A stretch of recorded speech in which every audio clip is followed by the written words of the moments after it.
Amin'iny fa ho tanterahana ny farany volana meo avy izao kosa ny tsena be ny fiompiana sy ny vokatra azo avy amin'izany ny andian'ny fahavalo amin'ny hetsika no tanterahana amin'ity taona ity. Ny raika amin'ny fitopolo faingo fito isan-jaton'ny mponina any ambanivohitra dia mivelona amin'ny fiompiana avokoa. Izany hoe mahatratra 3.80 faingo valo isan-jato amin'ny 5.80 isan-jato ny faritra ambanivohitra dia mivelona amin'izany. Raha misy ny fanampiana sy ny fampiroboroboana ny seha-piariana toy ny fiompiana, araka ny nambaran'ireo tompon'andraikitra amin'izany dia mety hanampy amin'ny fampitomboana ny ari-karena eto Madagasikara izany.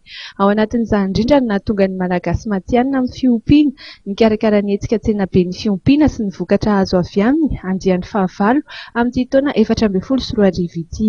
Tsena be dia toy izao ny tanjona izay voafaritra ao anatin'izay tsena be raha tsika izay ny fampiroboroboana, ny fampandrosoana, lamam-piariana na filière fiompiana eto Madagasikara. Izay ny tanjona. Ahoana ny fomba hatratrarana an'izay raha ny tsena be no resahana ny tanjona manokana na ilay antsoina hoe objectif spécifique dia isy ny fampifandraisana zany ny mpiompy sy ny mpandrara ao anatin'ny mpiara-miombonanto karaha teknika sy ara-vola sy ny rafitra mpanohana ny fiompiana mandritra n'ilay foara.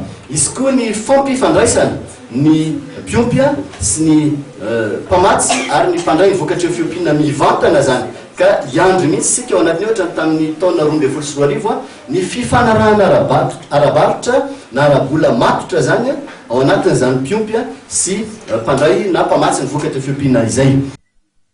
Ho hita mandritra ny tsena be ny fiompiana sy ny vokatra azo avy aminy moa ireo karazana biby fiompy isan-karazany toy ny akoho, ny kisoa sy ny omby, ny bitro, ny tantely ary koa ny landy izay mampiavaka ny Madagasikara.